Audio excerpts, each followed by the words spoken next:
He is out.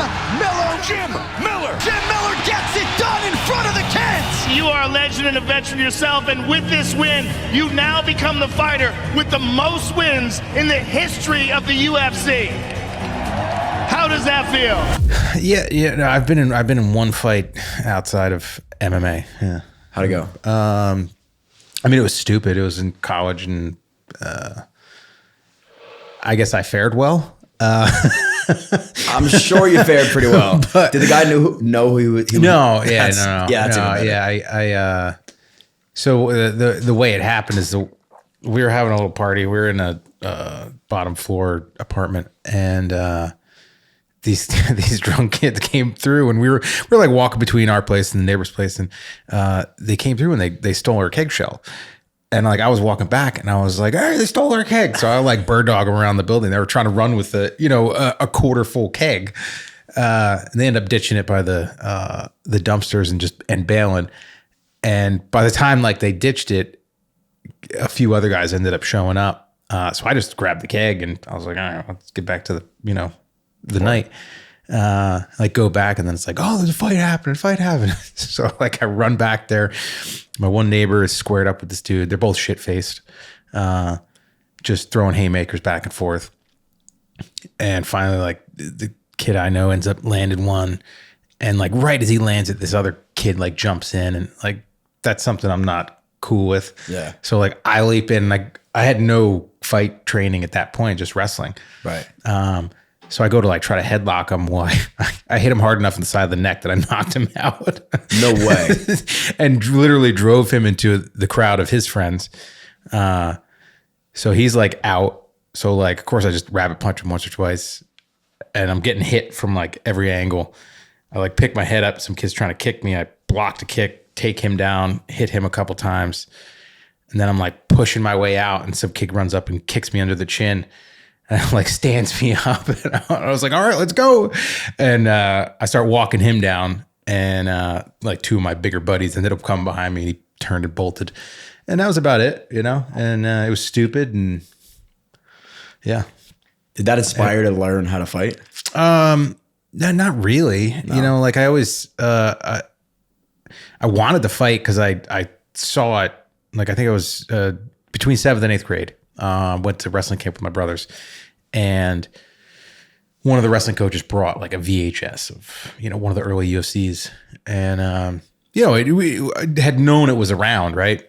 But I'd never seen it, and finally got to see it. And like, I grew up in the 80s, Van Damme, Chuck Norris, like all the Stallone, all the action stars and stuff like that, right?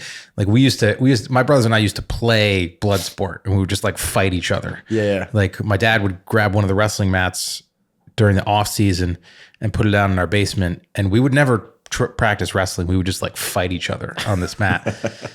And so yeah, I was like always kind of intrigued by it, and then I saw it, and it was always like in my head. And finally in 2005, my brother Dan and I decided to give it a shot. And, at that point we were living in Sparta and driving down to East Hanover because that was the closest place that had a MMA team. So we found the gym with an MMA team. It was like the gym was 3 times the size of this room. It was teeny tiny, a little strip mall. But they had a couple guys that were fighting, and, it was like walked in the door, talked to the coach. We're like, "Hey, we want to fight." And he's like, "Give me like 2 or 3 years. You come and train." And like we were super banged up after that first day. It did well, because we had been like rolling around with each other and stuff like that, and kind of knew stuff. Right. Not really super technical, but I think we both submitted somebody on our first day. And then, really? Yeah. That's hilarious. I bet people were pissed. I'm sure. And then we were so banged up, took a couple days off. That first coach probably thought we were gone, and like 4 or 5 days later walked in, it was 6 days a week, and then 3 months later, 3 or 4 months later, it was, we were signing a battle agreement for our first MMA fight. So it was like basically 6 months to the day that we walked in to the gym to the day that we were walking into the ring for our first MMA fights. So you wrestled your whole life. Yep. Wrestled in college. Yeah. And didn't strike until that was your first day of striking. we didn't start striking until we signed our bout agreement for our first fight. That's insane. So you were going to go in there and just say, hey, fuck it, I'm going to wrestle fuck these dudes. Yeah. Just figure it out. And, and even that first striking was like, it was like a cardio kickboxing class and stuff. Oh, so it wasn't even that crazy of a... Yeah, it wasn't like boxing or Muay Thai. It was like, it was a bunch of women, trying to lose weight. And you're over here trying to beat people up. When did you get introduced to AMA? So AMA it was only a couple miles from that first gym. The first gym was Planet Jiu-Jitsu. And a few months later, after we started fighting, we met Hellwig, John Hellwig, who he fought the owner, the old owner of AMA, Mike Constantino. And so like John came in and wanted to do some training and we prepared him and helped get him ready for a fight, stuff like that. So like I heard about it and I knew about Jamie Cruz because our first instructor actually trained under him. So when Planet closed down, which was like, it was like 3 weeks before I fought Frankie Edgar, like just shut down, it was like, dude, that's insane. No team, no nothing. Like after that happened, it was like, okay, let's go and find some place new. And AMA, Mike had fought and we had met him and stuff like that. So then he brought us up in and we built up a team. So Hellwig was there, or was he the coach? Like was he just Hellwig was he was just training with us at Planet. Okay, and then you guys transitioned out. Yeah, and then he came over to AMA with us. Got it. Okay, so actually Jonathan Hellwig was one of the guys that I had reached out to that I knew you, and he had some really nice things to say that I want to share. He is actually, by the way, one of the funniest guys. He's awesome. When he teaches any sort of move or a position, the words he uses and like the phrases are so funny that I'm like, dude, how are you real? But anyway, so John Hellwig says, I've known Jim since we both prepared for the reality fighting event in the summer of 2006. Jim went out and totally dismantled a very skilled fighter from TLI. He sucked down a 45 to take the fight. Throughout the many years since, I've never once seen Jim Miller back down from a challenge. Rolling with fighters of any size, taking fights on short notice, Jim simply does not back down. It's not truly a surprise to me that he has shown such superhuman endurance in his career, coming back from the setbacks and always capitalized. Always being a dangerous opponent for any up and comer. That was his quote to you. And John Hellwig again is for me, a great guy, but I'm sure you guys have more stories than anybody. Yeah, like John was super upset. He was super into competitive eating. Wait, what? Yeah. He was super big in it. And when we were driving down to that fight, and I'm cutting down to 45s. I'm miserable. I wish I still had some of the pictures. It was gross. It's the only time I've ever fought at 145. We ended up getting stuck in traffic like on the way down, and he's just talking about eating and like hot dog contests and this and that, and like, oh, what buffet we gonna? And I'm like, but like I am fucking like I am so hungry right now. Like you need to stop. That sounds like very much Hellwig. Like it was he's one of those guys that like just the amount of time that I spent back in the day training with him is just like you can't even figure out how much how many rounds we went together. Right. Yeah. And so, okay, been fighting for, at this point, you said your 05 was your first ever amateur debut? No, pro. Went right pro. Yeah. You went right to pro? Yeah, there was no amateur in New Jersey at the time. How did that even work? So if I wanted to fight, who decided that I could now be a pro? You did. You did? Yeah. Anybody could start fighting? Yep. That's insane. So you would just hop into pro. It was that, or it was like the New York Underground, which was like, there's headbutts and you can bite and stupid stuff like that. Right, so it was like, no, like we want to actually compete in this. Sure. So, it was a pain in the ass, because like didn't have, 2 dimes to rub together. And it's like, hey, you got to get these medicals for $500 and paying for training. It took me quite a few fights to actually like finally break even, That's insane. So you fight first 05, takes you 3 years to get to the UFC. How many fights did you have prior to the UFC? 12. 12. What was your record? 11-1. Holy shit. I was going to ask you. So again, I train at Culture over here. I obviously go down up here and I see all these guys fighting amateur and some going pro. And it seems like everybody I talk to, which is a good thing, they're all undefeated or they have one loss. Yeah. And I'm like, how do you crack or break into this space? So I guess my question would be, how did you get found by the UFC? You know, it was a little bit different, you know, back then. Like I knew going into my fight with Frankie. So Frankie and I, when we fought, we were both 5-0. And we kind of knew that like that fight was the fight to find the best lightweight, you know, on the East Coast. Why did you know that? Just because of his rep at the time? Yeah, just because of who we'd fought, you know, both of our records, stuff like that. So, you kind of, I knew that the eyes were on me a little bit then, and then it's like, you know, go out, have a crazy fight with him. You know, like, yeah, I had people coming up to me for 2 or 3 years after that fight being like, that was the greatest fight I've ever seen. I've never seen it. I've never had the opportunity to watch it. Is it on YouTube? I couldn't find it either. Yeah. Yeah. Yeah. Somebody has to have it somewhere. We got to find that. Somebody out there, please find us the Jim versus Frankie fight. Yeah.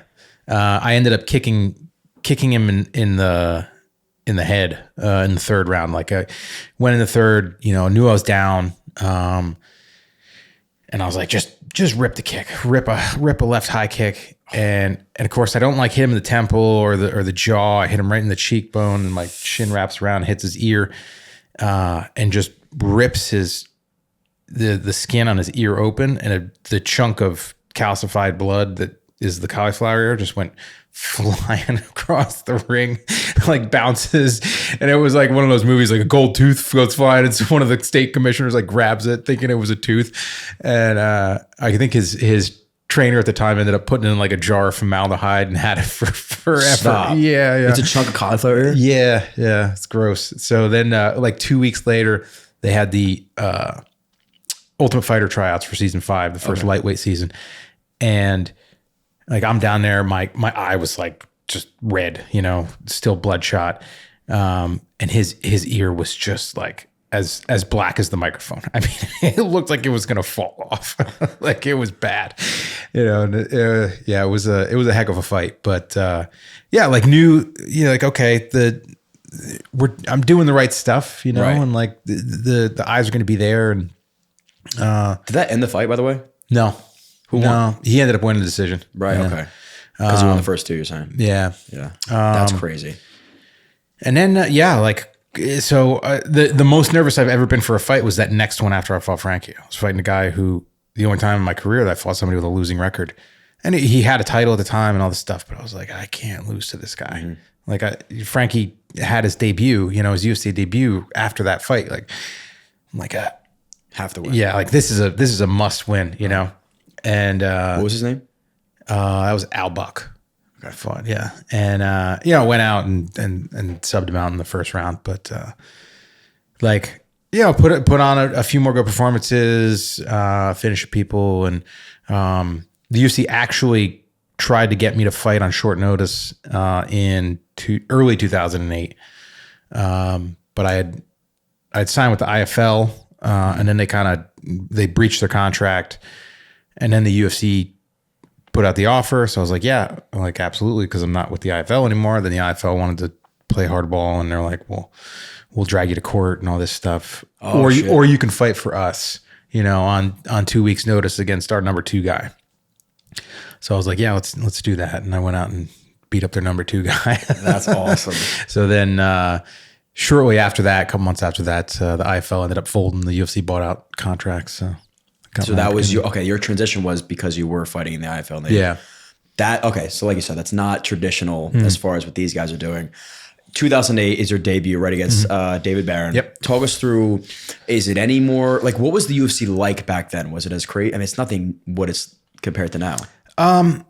Yeah, like the notoriety is obviously a lot more these days.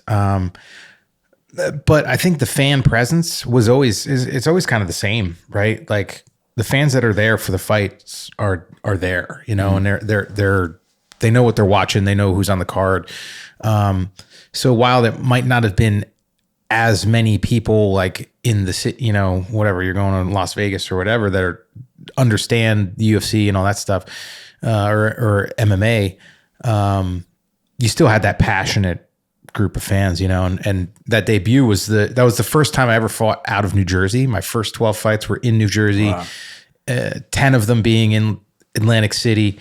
And then it's like, hey, you're going to make your debut, fighting this guy that has a win over Sakurai, who was number 2 ranked welterweight in the world at the time,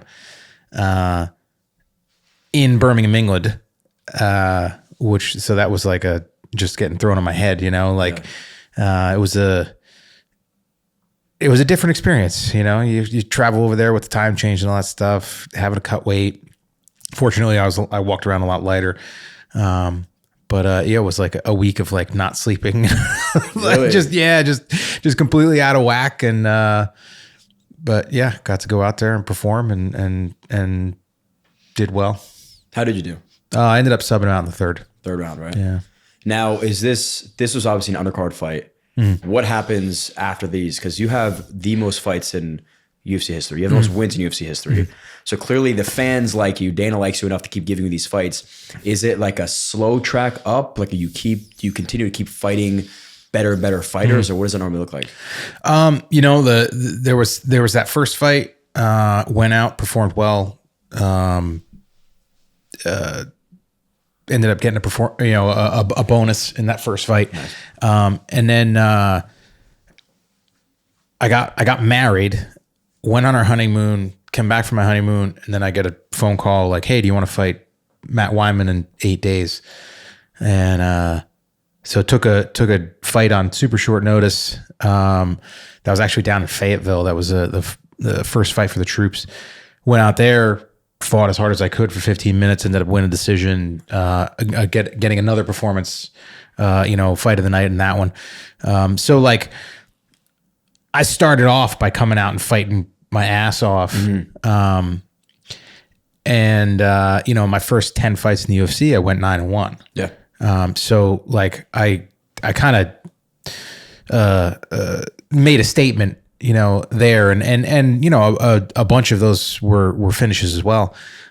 So like I go out and I fight to make myself happy, which is like, for me, I'm not going to be excited about winning a decision. I've never been excited about winning a decision. Yeah. Like I go out there to finish my opponent. I want to make him quit, make him tap out, TKO him, knock him out. So that's kind of always my goal. And I feel like people from fans to UFC brass have appreciated that, and they do see that. And, that's why I've had some of the opportunities that I've had. And that's why I've, get offered the fights that I get offered. Yeah. So again, it does make sense. People like to watch you fight because there's passion behind that. You've been, I believe, the only fighter in UFC 100, 200, and 300. Yep. Talk us through the most recent fight with Bobby Green. That was a fight that was like 10 years in the making. We were supposed to fight originally in 2014. He ended up getting hurt like 2 weeks out. And I fought Yancy Medeiros as a replacement. Then we were supposed to fight again in 2021. And he had a bad weight cut, failed his medicals. And then we were supposed to fight again in 2022, and something else came up, and I got to fight Don Cerrone for the second time. That's awesome. On like, a week. Yeah. So, it's a fight. And, he had my number, and I felt like I was doing pretty good in the first round. I ended up breaking my hand. I hurt him, I think, twice in the first. And then, he cut me pretty good with a jab, I think it was, in the second. And, it's cut me on the underside of that eyelid. And sure, it's one of those spots where it's like, if the doctors came in and checked it, I would have played it as cool as I could have, but where the cut was, as somebody that has spoken to like the doctors in New Jersey, I've talked to, the doctors that want to become fight doctors. I've done some of that stuff for the athletic commission here. Oh, really? I know what they're there for and what they're doing. And I understand that the doctors are there for our safety. Mm-hmm. And, it's like, if they had have tried to stop it, like I said, I would have pushed back as much as I could. But there's also that understanding of like, they're doing it for a reason. Yeah. you gotta kind of trust in what they're doing. So like, yeah, it wasn't good. It was, I couldn't really see out of that eye, but and I told you off camera, like the fact that your face looks like this now, 2 weeks after, you must be like a Wolverine, because that thing did look pretty banged up during and then post fight. It was. Is it hard to see? Like second, third round, it's almost, you're blind in that eye. Yeah. So by the third, it started to swell up to where it was kind of swollen shut. Right. But that second half or whatever it was of the second round, it was just full blood and stuff. So if that fight happened 10 years ago when it was supposed to, does it end differently? Absolutely. I'm comfortable in saying that even like a lot of my wins, right? It's that moment in time, right? Like, I've definitely beaten guys who were better than me technically, and there's a lot that goes into it. There's a lot of things that are outside of our control that go into it as well. Like it's, we're lucky if we get 3 fights a year. It's like it'd be like judging a baseball player by 3 at bats, right? Like so, there's not a lot of opportunity. 15 minutes feels like a long time. Sometimes in a fight feels like an eternity. Sometimes it feels like a blink of an eye. This one was one of those where it was like, wait, the fight's over. Like it did. It didn't feel like I was in there that long at all. And yeah, it's like you go out, you try to prepare yourself, you try to be ready. And sometimes things just don't come together, and that's kind of the way it is. And like it's not all on me. It's also him. Like he came out, he performed really well, So, yeah, like it's, you can make that fight again in a week and it's going to go differently. Right. So like, it's just the way that it is. And, I try not to like put so much weight into it. Like, one for, like on the losses, like, hey, like I can't change the past, So like, let's just keep moving forward. Let's assess and figure out where I could improve and, improve for the next one. And then even on the positives, when you go out and you perform really well, it's like, but there's still plenty of opportunities to do some self-assessment and figure things out. And like, hey, like what went right because I did it right? What went right because it just flip of the coin went right? Like how do I continue to improve even though like I had a great performance? Sure. So like it's I guess just it's kind of who I am. I know that it's sometimes it's difficult, like for most people, like, yeah, things are going right. It's like, yeah, everything's perfect and this and that, but it's like, I'm always like, all right, like, no, like we're getting by for some reason. Let's figure out why. And like, let's make sure that we can keep it that way and not just get too comfortable with everything going well. Cause it's life. Life's pretty cruel, so sure.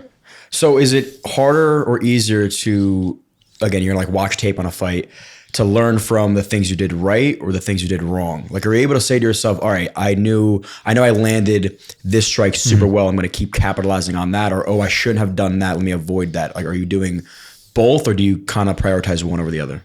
I do a little bit of both. A lot of times it's like, there's obviously like big stuff that you can like pick apart, like, oh, well, I should have I should have went for this move, or I should have done that. Yeah, yeah. And it's like, it's hard sometimes because like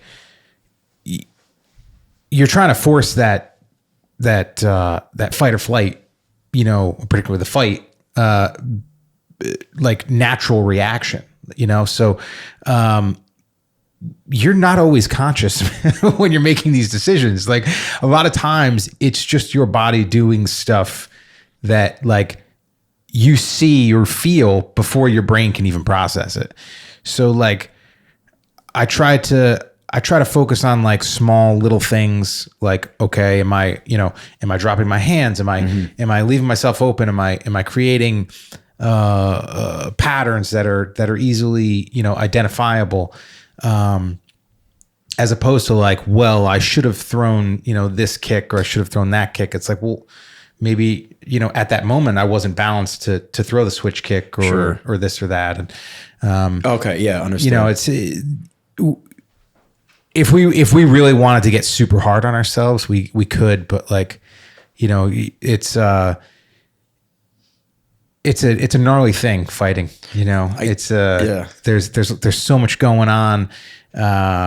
You know, again, that other person, that opponent they've got a vote in everything, you know, in everything we do. So, you know, sometimes it's happenstance that they counter something. Sometimes it's planned, and like, I can't really, I can't tell what it was unless I were to ask my opponent, you know? So, right. Yeah. Yeah. Do you have any examples from this recent fight that you watched and said, this is where I could have done better, or vice versa? You know, I wish I was a little more aggressive for like trying to take him down. But then on the flip side, it's like he was moving really well away. You know, I hit him hard a couple times where I probably could have continued, you know, in and shot off of that. But it's also like I was trying to land strikes after that, and you know, what's more valuable. So at this point, I haven't really like, you know, broken it down too much. Yeah. I mean, and just from watching, it's like, as soon as that eye cut open, it was like, it was hard for you to do anything other than defend the eye, you know, because you knew one more strike to the eye could have been over. Yeah. Watching that, I was like, oh, so frustrating, you know, because you're just like, you want to see you do so well. And again, commend you for fighting for this long and staying this healthy.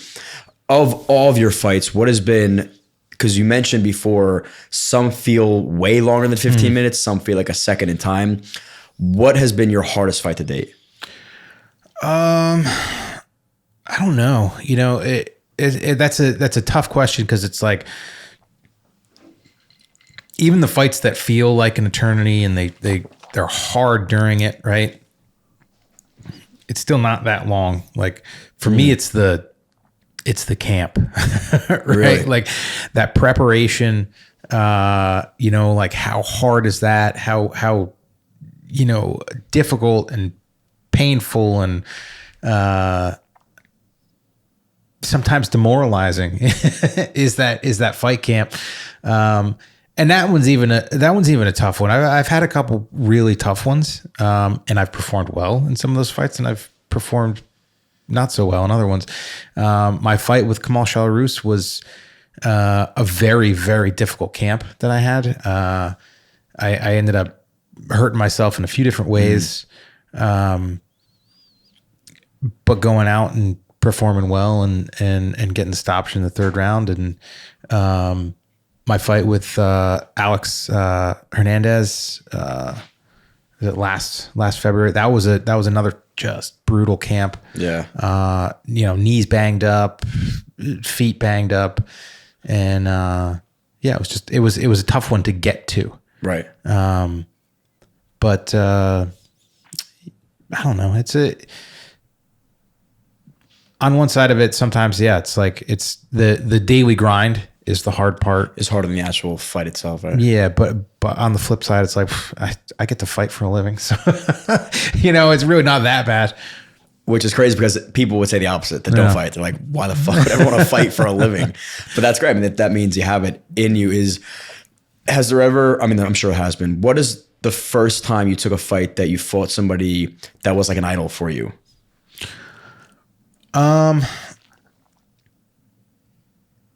when I fought Dwayne Ludwig, I was like crap, like I'm fighting this dude. Like, yeah. Man, like that was one where it was like, oh crap, like this. I've been watching this guy for a long time. Right. Yeah. Did it feel differently walking out to that fight? Like were nerves a little bit more intense? Not really. You know, like I'm pretty level headed with all that stuff. Like it's really all kind of just the same to me. Really? You know, obviously there are times where I guess like I feel it a little bit more, but I can't really place, you know, like what fights it's like one was a little more overwhelming than the other. Like and the reason why. Yeah. It's more so just like I just kind of ride with, you know, let it ride and like, okay, well, you know, your stomach's fluttering a little bit today. Like, well, you're about to fight somebody. So no shit. You know, it's that's part of the deal. You're very calm with your emotions. I feel, you know, like that's yeah. insane. My wife gives me shit. She's like wants a little more out of you. Yeah, right. You're like, yeah, whatever. I'm just fighting this guy that is one that, you know, wants to kill me. But that's what it is. Very interesting. So during this entire, I mean, 2013 is when you got Lyme disease. Yeah. Correct. That lasted about 5 years, I believe, right? Until it was like completely gone and you were done. Is that when you were reflecting on some of these long, terrible camps when you're going through that? Yeah. I mean, there were some really difficult ones in that period. I believe that I was bitten in 2013. I've come to find out that, you know, the Lyme bacteria can be dormant for a long time. Oh, so you don't know. Yeah. So my initial symptoms were in like mid 2013. Okay. Which it could have been when I was bitten or maybe something I was going through just allowed the Lyme to, you know, rear its head. And then, I went undiagnosed for a few years there until early 2016. Undiagnosed, but did you feel anything? Oh yeah. Yeah. What'd you feel? I was dealing with a lot of nerve pain, joint pain. I would have like the twitching. Like it What did you think it was at this point? I thought it was being a professional fighter athlete for a decade. Yeah. Really? Yeah. Like, you know, like I would be in the middle of a workout, you know, doing rounds and like I go to stand up and I'm like 2 hands on my knee, like posting up. And I was like, man, like my knees are getting bad. You know, it's like, oh, well, you know, I've been fighting. Yeah. I've been an athlete my whole life. I've been fighting professionally for 10 years. Like, this is what it is, you know? Like I was getting like, I kind of giggle when I say it, but I was told my doc, I was like, I think I've got like rheumatoid arthritis. And I was like, cause I'm waking up with like morning stiffness. Yeah. Right. It's like, really? Yeah. You know, but like, it's like the inability to move. Like I would wake up and I would just be in so much pain that like I couldn't get out of bed. And I would have to just like kind of lay there and wait for things to kind of relax a little bit to be able to get out of bed. And it was a tough time and even getting out of it, right? I was diagnosed in 16. Like it took me until like early 18 to feel like I was kind of over it. How do they cure that? What do they do? There's no like real good answer. I went on doxycycline, and I ended up being on it for 2.5 years, which is horrible. Why? Because it's an antibiotic, so it just destroys your gut. So like in 2016, I ended up like I used to walk around about 190 in between fights. Damn, lean, 6-pack, you know, and then I would diet down and get leaner, and I'd come into fight week about 170-ish, 171. And in 2016, I had 4 fights, which is probably somewhat to blame for it, but so I was in the gym the whole year essentially, but like I just couldn't eat enough to keep up with how much I was going to the bathroom essentially. Yeah. So like I fought Thiago Alves in November, And I went into fight week at 162 pounds when I showed up there. Yeah. So it was like, I lost a solid 10, 15 pounds of muscle mass that year just by, by working out and going to the bathroom a ton and yeah, just not being able to really eat enough to make up for it, right? Yeah. Everything that I was losing. What was of the 4 fights, what was your record during that span? In 2016, I went 3-1. So even with Lyme disease, you're beating people's asses. That's crazy. Did you feel, I mean, not that you felt better at a lighter weight, but did you feel like you could hang with those guys from a physical standpoint? You know, the conditioning wise, I felt fine. You know, I even at like $190, I'm a short lightweight. Maybe not like small, but now I walk around maybe 175. Like I'm a small lightweight, you know, and it's nice to have that muscle. It really is. Right. You know, and like the hardest part for me was that I would really see advantages once I hit like 185 and up, and I could never carry that weight into the octagon after doing the weight cuts and all this stuff. Like, so I would, you know, cut weight and do all that stuff. And I'd go into the fight at just over 170 pounds. Where like, if I was 185 pounds, I felt that I had more power and this and that, but okay, I could just never get it to work. So I would have had to see those improvements. I would have had to like probably go up in weight or something. Okay. So you feeling your best is like 185 in the gym. Yeah. All fueled up. Yeah. Cardio doesn't.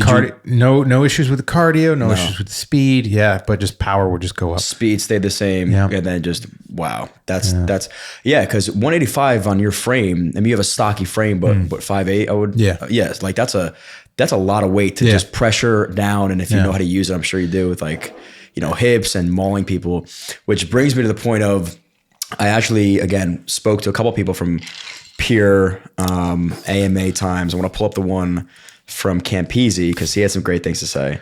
And Campese is like that's my guy. You know, when I started going to Pure, I would take some privates from him. I mean, obviously the main brothers are great, but he is just one of those guys that just has a great way about himself, and he's like low key a savage. Like he's a great, he's one of the most technical jiu-jitsu guys in that gym, and you wouldn't really know it until you just roll with him, you know? So he had a lot of great things to say. He said, I used to be a vegan. He said, go ahead and roast me for it. But I would go to the Miller Brother barbecues and he would hook me up with vegan shit that was made. Super big hunter and outdoorsman / badass fighter, and still made sure little old me had food to eat at the barbecue. At his whole, that had his whole team, family, and gym attending.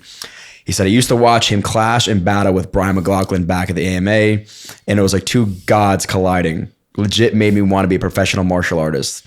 He's the reason I started training. I stopped training after a bad experience at my first BJJ school, and my buddy was fighting out of AMA and told me about this fighter, Jim Miller, from New Jersey he trained with.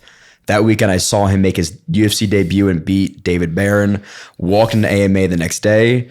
I would have never done that if my friend didn't tell me to watch that fight. So he's not the only person to mention McLaughlin. I've heard his name, kind of like I've heard your name before, never met him. Talk me through, like he mentioned the battles they used to have with him in the gym. Yeah. Yes. Brian and I met 2000, probably like June maybe of 2005. Like, so his former instructor was doing a seminar at my first gym, and who was his former instructor? Rob Kahn. Okay. And so Rob brought Brian down as his uki, you know, and ended up rolling with Brian for, I think it was like probably like 20, 25 minutes, you know, and like he was like a purple belt. Dan and I were kind of like hack blue belts. You know, yeah, we just battled for the wrestler blue belt. Yeah, right. And yeah, like Brian and I, like we trained together that one time, I think it was, and then it was like he was fighting locally,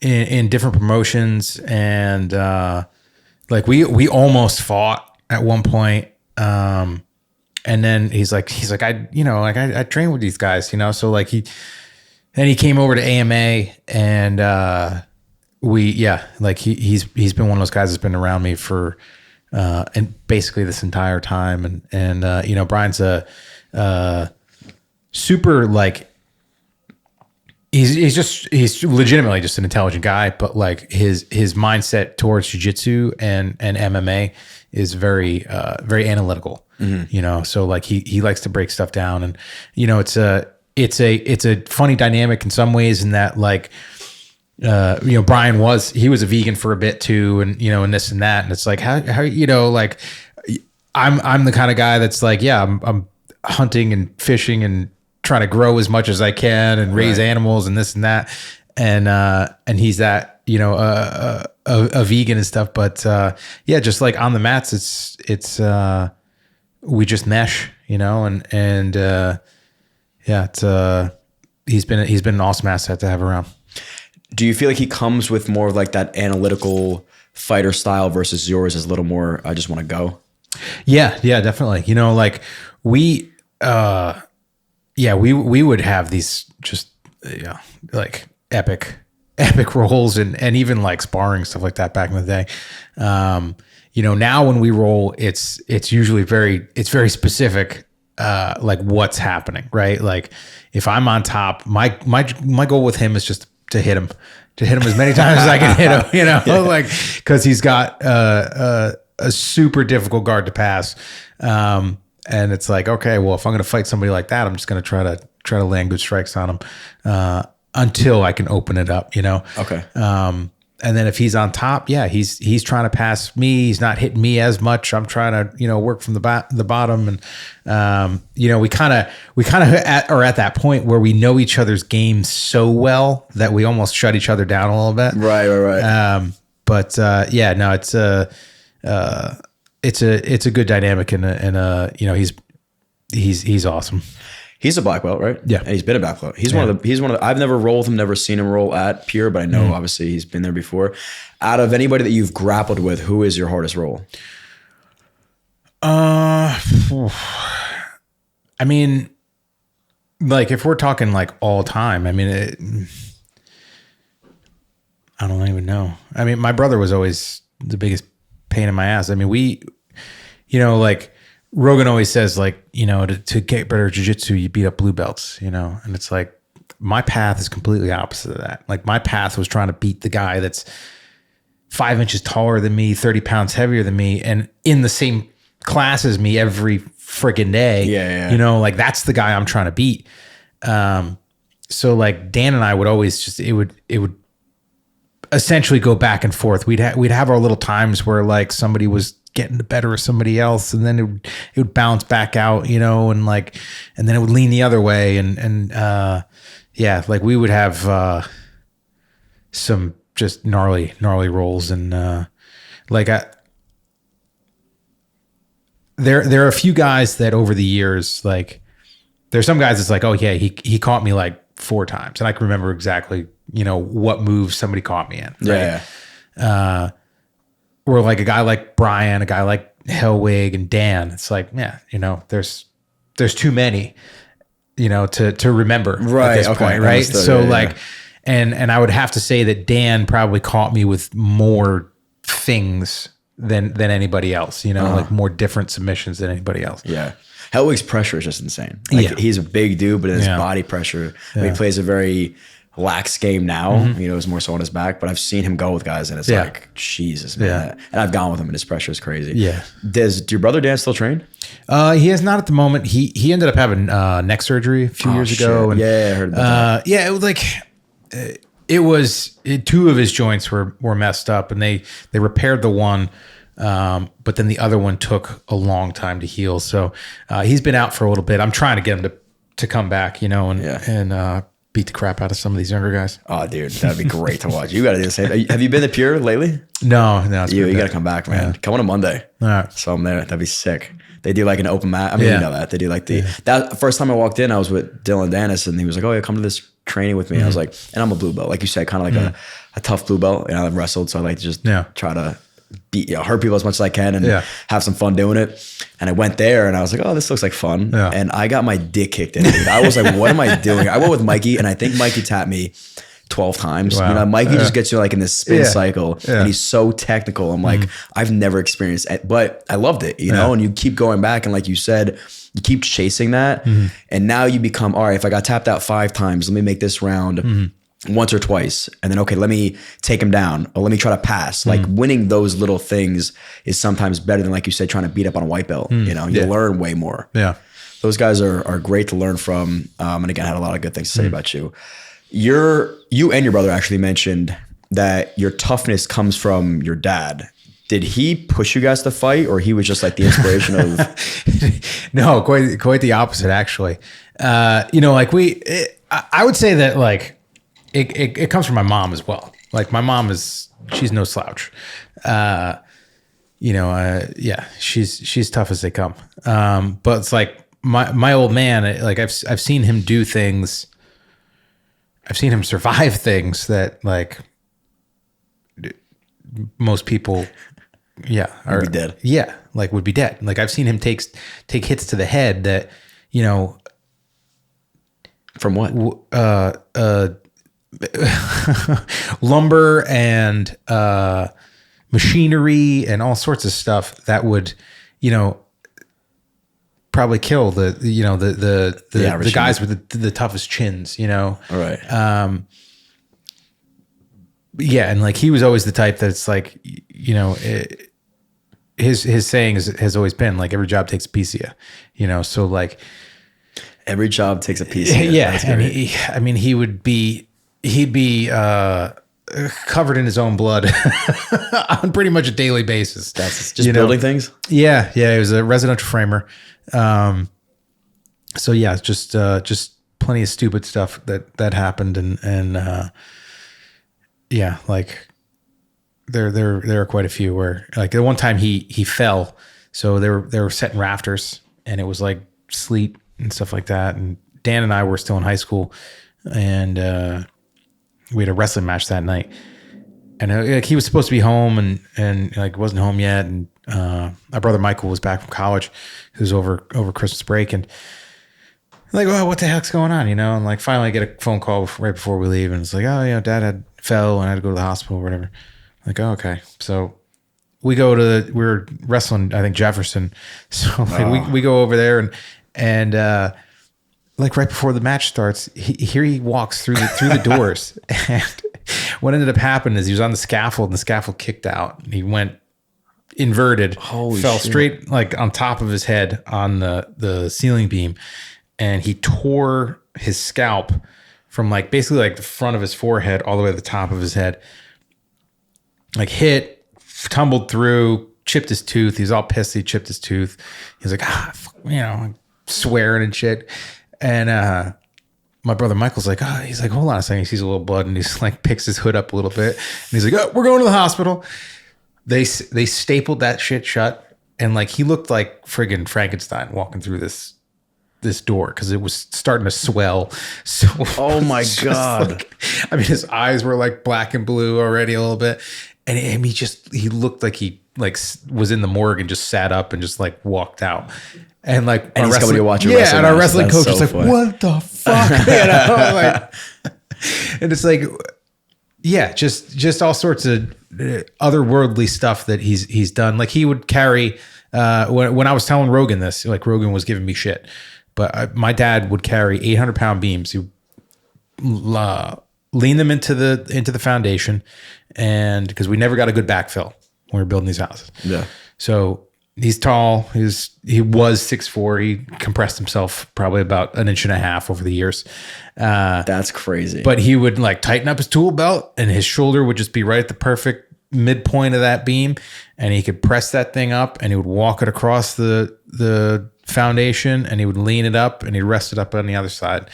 And like these were 40-foot beams. We cut off a foot of it, weighed it. It was like 19 3/4 pounds or something like that. So did the math. Yeah, did the math. Right? Rogan gave a shit for he didn't believe you. Yeah, he's like, that's some strongman stuff, and I was like, yeah, I know. Like he's a psychopath.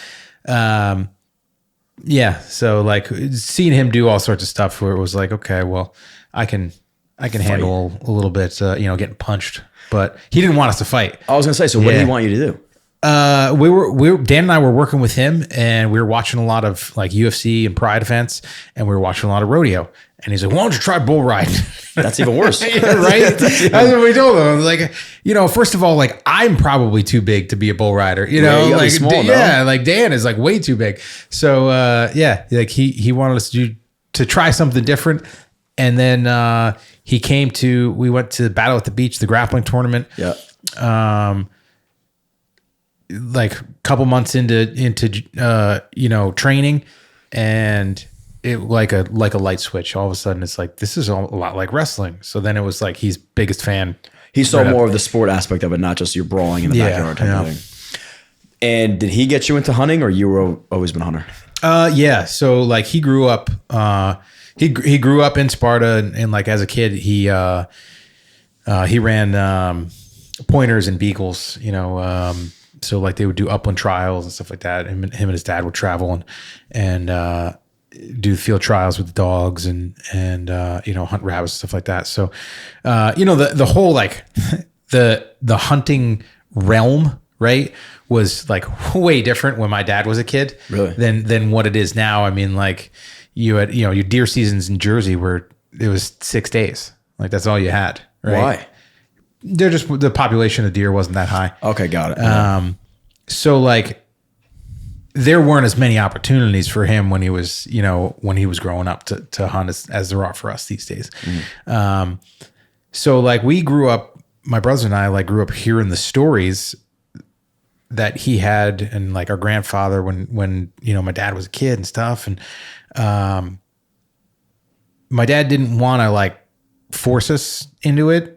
He wanted us to do it ourselves. And when my oldest brother got his driver's license, we went and we got did our hunter's education courses and got into it. So you've been hunting for a while. Yeah. Have you been, I mean, what's your diet has to be surrounded by red meat, no? Yeah. What does your diet look like? We eat a lot of, from Whole Foods a lot, like very, very consistently, it's a few nights a week where it's like, we'll have like I try to buy beef locally. So I just got a half a cow. A couple weeks ago. Yeah. That's awesome. Not like, this is not like Wagyu fucking, amazing beef. It tastes good. Yeah. But it's not like super tender and stuff like that. Yeah. She was an older cow. Dude, half a cow is like, we used to get a quarter cow when I was living at home, and that lasted us the winter. Yeah. Like, how many pounds is that? I didn't weigh it all. I should have. Yeah, because of fuck you. They'd be like, oh, it's a half a cow, and they kind of take the no, it was there. I mean, we were there when. Oh, you okay? Yeah, through the butchery and all that stuff. But so like, that's true. I buy that from my old neighbor. I buy a pig from him every year. Gotcha. But then it's like, I try to shoot a couple deer. I shot an elk this year, or last year. So yeah, I try to some type of protein, right? And that's usually like potatoes. I'll do a roasted potato, do a mashed potato, this and that. French fries are usually kind of they're a little bit of our cheat type thing. Yeah. But then it's like broccoli, asparagus, bell peppers. Are you growing all of this? No. I try to grow as much as I can. You do. But I have a decent sized family, so it's like it's a pain in the ass, to keep up. Yeah. But like we're as much as I can produce myself, I try to. How does the pig taste? Because I know I eat a ton of meat too. Pork for me makes me feel like shit the next day, or even like an hour after eating it. Does it taste any different getting it fresh from your farm? It does, right? Yeah. No, it's a completely different flavor. Like the pork most of the time you're getting from like the grocery store or the butcher, even. It's so like their diet is so uniform that there's no complexity to the flavor, in my opinion. It's kind of it's the American style, right? Yeah. Like it's blander than a lot of parts of the world. Okay. Where like these pigs, they're grown on or raised on cement, so it's not like they're out rooting and stuff like that and worried about trichinosis. But they're huge variety in their diet.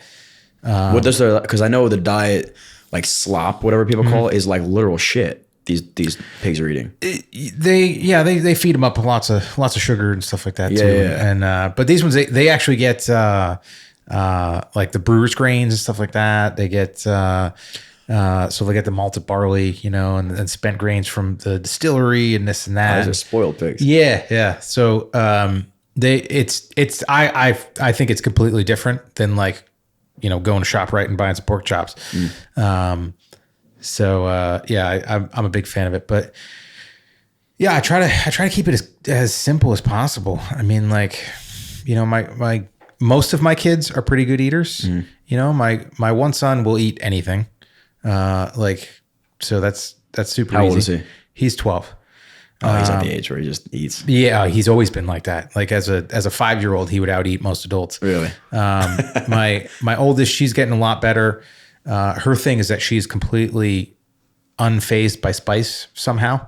That's like my sister. I can't handle it at all. I don't know. Yeah. And the hardest part is with her is like she would eat something. She's like, yeah, it's not hot. And I'm like, give me that. And then it's like, I'm crying, like I grow ghost chilies and stuff like that. And she'll like take a bite and she's like, no, it's not hot. That's great. And I was like, maybe you got this like 1 in a billion that doesn't have any spice to it. Nope. No, it's a hot one. It's something with like there's like actually something different about their tongues. Yeah. They don't feel it the same way we do. And she developed that recently in the last couple of years. And then my younger two, like my daughter, she's getting better. My youngest, he's the picky one. So like How old is he? He'll be 9 in like 2 weeks or a week. Are your sons training at all? Wrestling? They've been wrestling. Yeah. Good? They're doing all right. They're still like kind of newer to it. So what, this year I think was 3rd year. So like I try not to put a ton of pressure on them with it. It's funny, like coaching wrestling, and then like being at events. Like there was a brawl, at one of the wrestling tournaments this year. With who? With it was like a JV tournament. I think it was in Peaburg. It was like really, yeah. It was like, were you there? No, we were supposed to be there, and it was like it blows my mind. And wrestling parents are different, I think, but they're not like totally different, because I've been to some basketball games for my oldest where it's like, what are you fighting about? Yeah. Like, what are you guys getting so animated for? Yeah.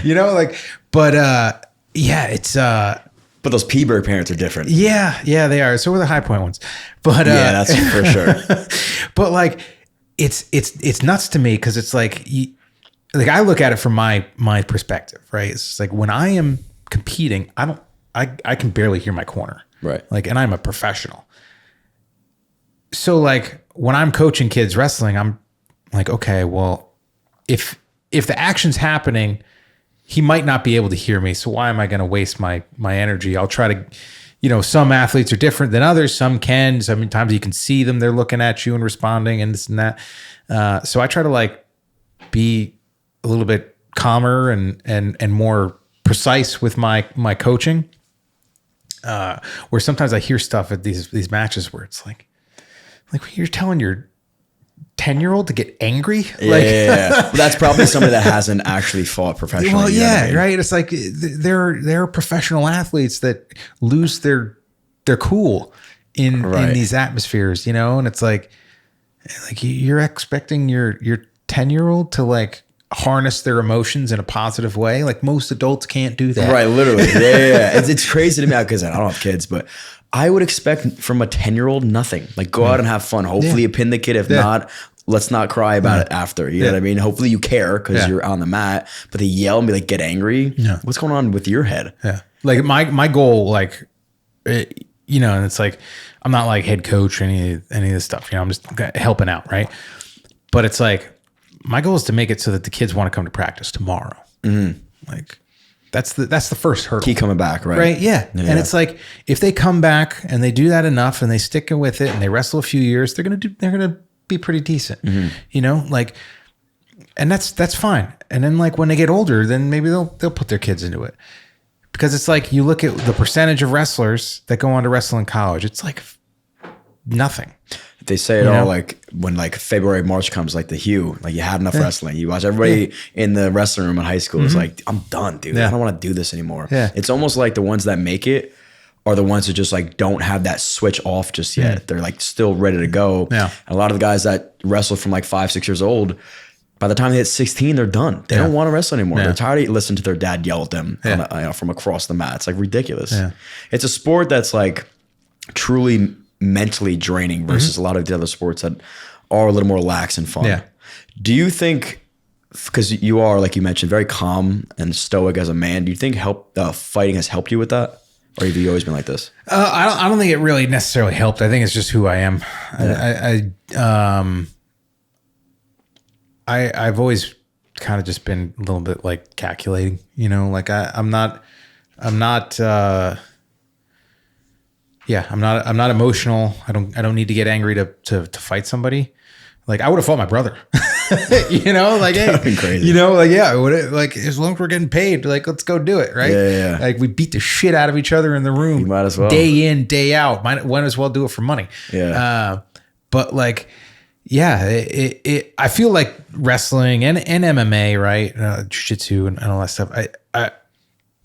It's awesome because it might not like create the character, right? But I feel like it exposes it.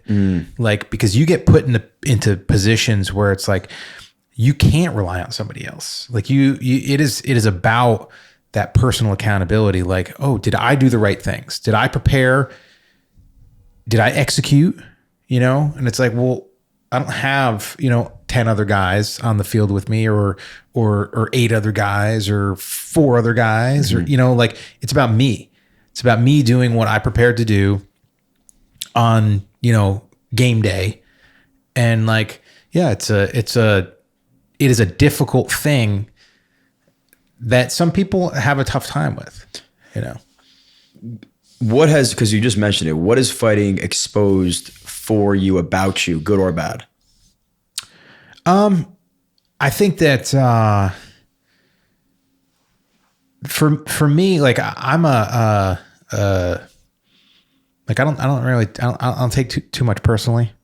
So like, there have been plenty of people in my career and life that I've had to get out.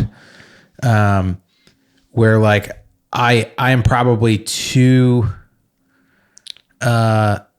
try to be too self-reliant to a detriment at times, where it's like, I do need help. I do need people to help me, where it's like if somebody either like screws up, or even if they just have something else going on, like I'm like, okay, like we'll move on. Like, I'm cool with it. Like I'll get it done either way.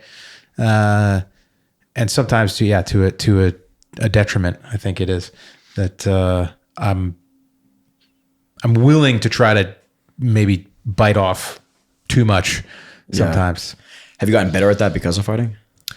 Not yet. All right. Well, you're still young, man. You got plenty of time. Don't worry about it. I'm working on it. Speaking of being young, you are 40 years old, but you do display like almost superhuman ability to recover. Like you move like you're in still your mid 20s, early 30s. Do you have? Feel like it. Well, listen, but you presented it. So, are there any secrets? Like, do you think it's your diet? Is it a mental health thing? What do you? I think that diet has a huge impact on it. Honestly, like I don't eat a lot of highly processed stuff. And it's like, rat studies say that it's aspartame's it's fine and this and that, and it's like, yeah, like. I'm not a rat though, right? Sure. And we look at it like exposure, the exposure over a period of time. Like we get exposed to so much stuff because we trade, like essentially we're trading our health for convenience in most cases, because the rat race that we live in, we've got to be going a mile a minute, and we got, I got to be doing this and I got to be doing that. And it's hard to, prepare a meal from whole ingredients. Yeah. So I I phone it in and I buy a whatever, pre-made stuff. And I think that since I do eat cleaner than most people, that it does help me recover with some of the stuff. I think a lifestyle as well. Like, I think you see a lot of athletes, definitely. But even like in the world today, like influencers, this and that, right? The keeping up with the Joneses stuff. And like, I care about like within the horizons, right? Like, we have access to so much stuff on our phone. We have access to more stuff than we're probably capable of handling, Probably, definitely. Yeah. Like, are there things half the world away that are important and potentially, could have an impact on us, or, right and wrong? Like, we want the right things to happen, but like, I won't trade what's happening within my controllable realm, which is like where I'm at and a few miles from my house, essentially, to deal with stuff that like is outside that. So like, I keep it pretty condensed. And again, sometimes that's to a detriment, like it's like I've probably received some messages from some very, very influential people where it's like, I don't really give a shit. I won't even open it, That's so and it's funny, like, man. cause it's like, doesn't do anything for me, Yeah. So it's like, well, we'll just move on. It's so interesting you said that, because I referenced this the other day, and I know high level, they did a study about the Boston Marathon bombing, and they studied the stress levels of the people that were actually there versus the people that just watched it online and like over and over again, over stressed about it. And their stress levels were higher than the people that were there. Yeah. Just proves your point of like, if you sit on your phone all day and just scroll Twitter about the bad things going on with life, you're going to put your phone down and say, holy shit, the world is ending and this is terrible. And you're going to feel worse about your day, where if you just shut it off, and then if something bad happens to you, you take it head on, you stress about it when it's in the moment, and then you move on. It's a really good point to be made by you, and should be reflected in what everybody else does with their own lives. Because these phones they can be great, but they can be detrimental for sure. Yeah. And it's, and then like as a father too, is it's like, okay, well, my kids need to be able to navigate it. Yeah. To a degree, right? Like they don't need to be, they're not exposed to social media yet. Like, but it's like, they're still kind of exposed to like, okay, well, they're, my older two have phones and they can call their friends and stuff. And it's like, yeah, but like, if everything continues to go the way that it could go, right? Because it looks like the way that it's going is not very good right now. Right. But it's like, yeah, they're gonna have to be able to navigate online and all that stuff, because that's where the world, everything is shifting in that direction. But it's like, yeah, I also want them to be able to handle like, the four basic needs: food, water, shelter, security, right? Like if they can handle those things, then like, okay, then we'll mix in. All right, well, now you have to write a resume. Yeah, right. Like that's a good level of stress that you probably handle. It's like, yeah, like if you aren't worried about those real needs, then the other stuff is easier to deal with. So yeah, it's like it's hard, because it's like I know that I've left a lot of money on the table by not like essentially selling my brand. Like where it's like, okay, my peers can make a lot of money through endorsement stuff and stuff like that, where it's like, yeah, like I don't post enough, I don't do it enough. Yeah. And it's like, would it be better for me to do it more and make a little more money, or would it be better for me to be present with my family?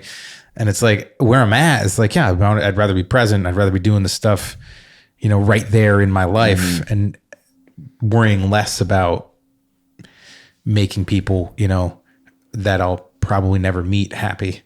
It's a really I guess, yeah, an interesting question to ask yourself is like, am I good with right now? Because you do always have a trade-off, right? If you were hyper-focused on how do I monetize this brand and make money not only from the UFC, but training and selling merchandise, it's like the sacrifice is you may not be as present with your kids. Maybe you're there physically, but in your head, you're like, oh man, I got to get these t-shirts out, or I got to go post on Instagram.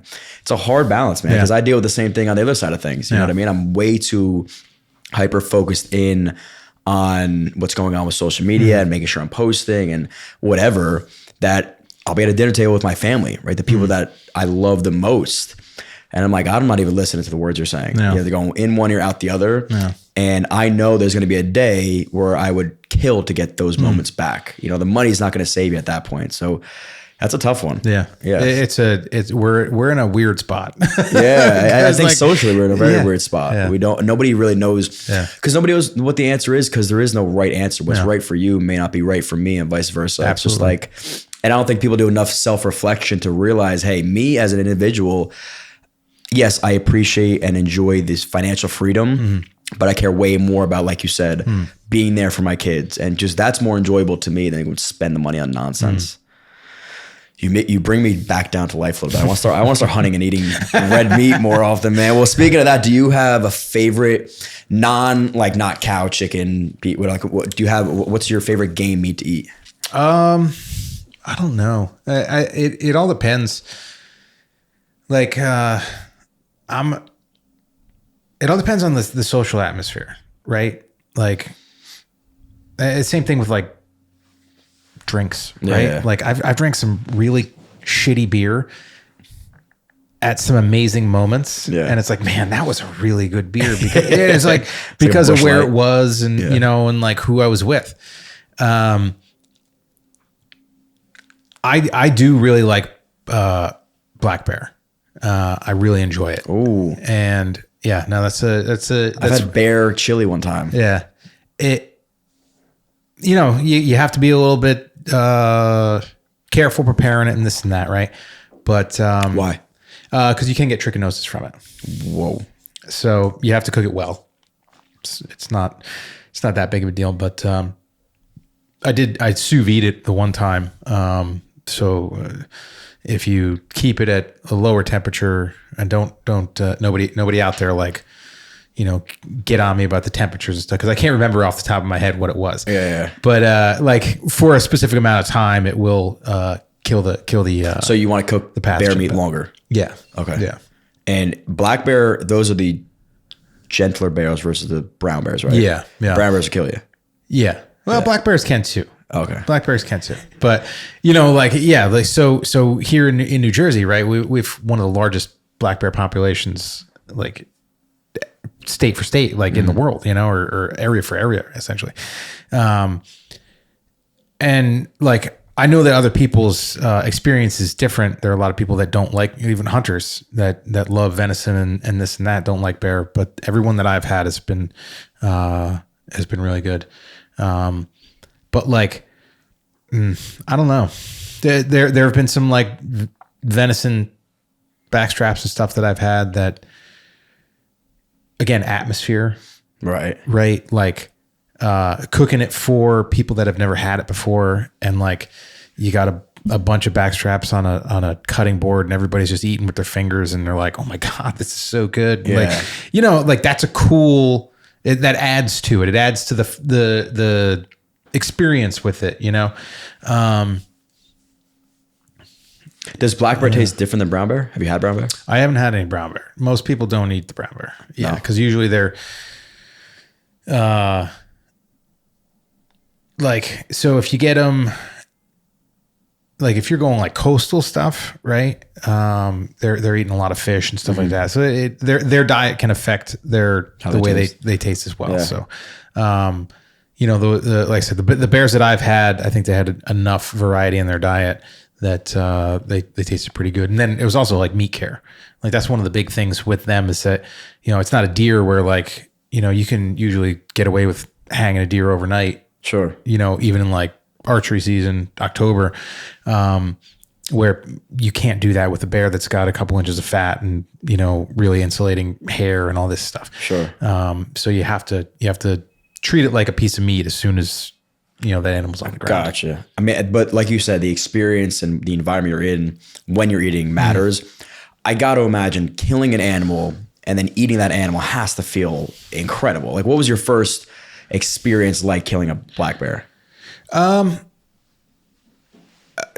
got my first one a couple of years ago. Like I hunted them I hunted them for as soon as the season started in Jersey, which is like 20 years ago now. And I never saw one during the season. And then, I think 2020 was my first one. How'd you get them? Bow. Nice. And like they're a lot cuter than a deer. They are, that does suck. Yeah. But on the flip side, it's like, hey, it's a population that needs to be managed. Like I grew up in Sparta. I think I maybe saw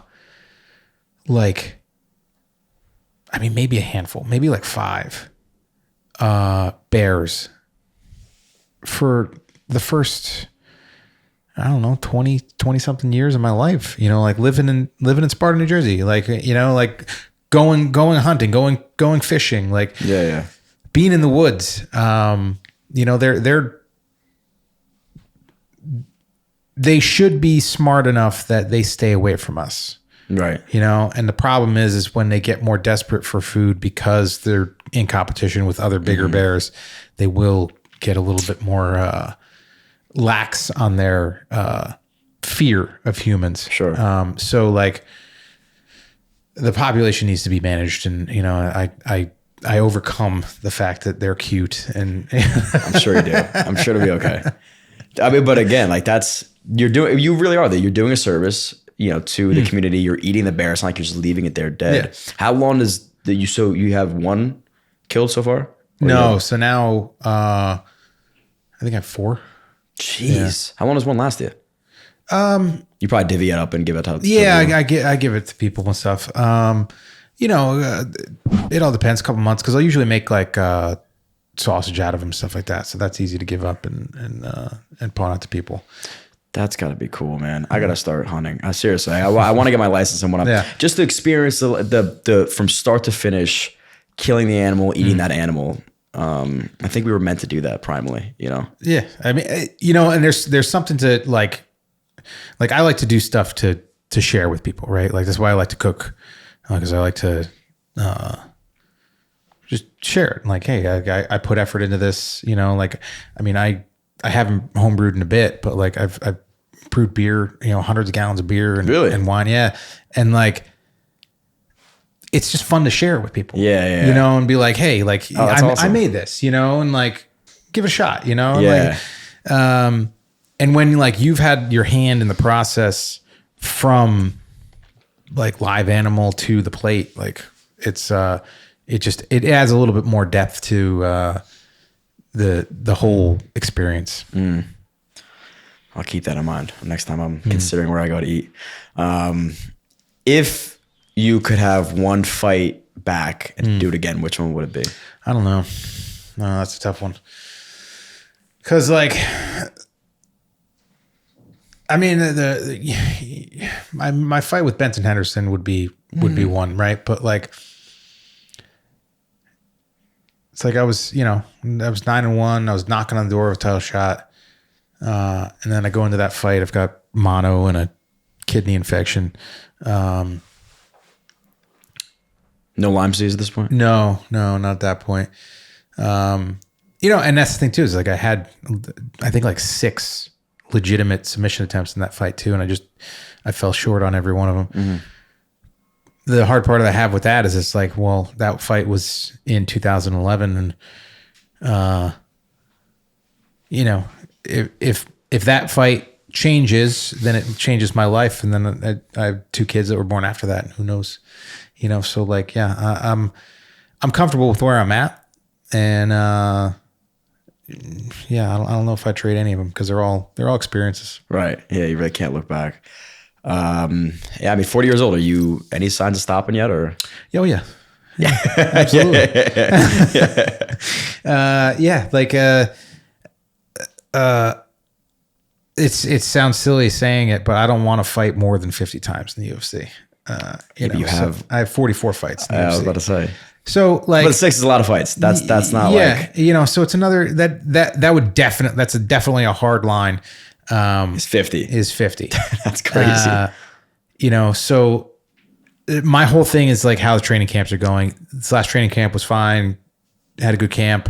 A little banged up from the fight, but honestly, nothing crazy. Right? Yeah. Broken toe, broken hand, and some stitches. Like it's nothing. It's a walk in the park. Yeah, for sure. when it comes So crazy. when it comes to injuries, sustained in fights, it's honestly it's nothing. So it's like, yeah, okay. Hopefully fight again, before the end of the year, and hopefully have another good camp, and we'll just keep playing it by ear, and a couple more. I'd like to fight at Prudential 302 one more time, So I know there's a fight coming up, but that's too quick. Too quick for you. June 2nd. Yeah, June 2nd. Yeah. So would you take a fight June 2nd? I can't. Oh, you physically cannot. Yeah, physically cannot. That sucks. Yeah. So yeah. He goes. Yeah. Oh man. So yeah. So maybe the next go round, Mm-hmm. right? So they had one last year in Newark. It seems to be coming back. Yeah. So like maybe the next one in Newark, and if that's like another 2 fights, maybe 3 fights, maybe that'll be it. Who the heck knows? Who knows, man? So yeah, like I said, I'm just playing it by ear, and essentially how the fight camps are going. Gotcha. It's really the big thing. Okay. Are you a different fighter at 40 than you were? Absolutely. How so? I'm a lot older, slower. Experience is a weapon. It's a tool in this game, and like I've always been a student of the sport in a whole, right? But I also understand what I'm good at. So like I'm still learning and playing and picking new things up.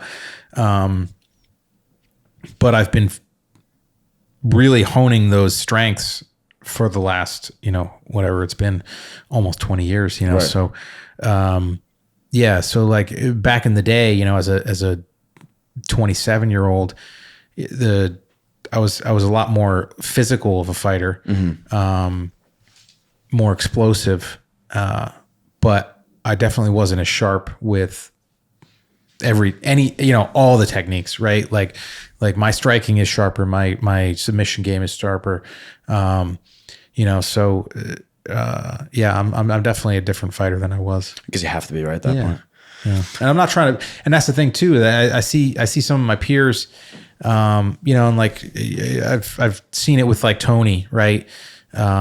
A few times where people are like, oh, he's got to remember who he was and this and that. And it's like, he's not that guy anymore. Right. Like you can't do that. Mm-hmm. He has to try to be the best that he can be today, right. With all, with the injuries, with all the bullshit that he's dealt with, like he has to be the best he can be today. Mm-hmm.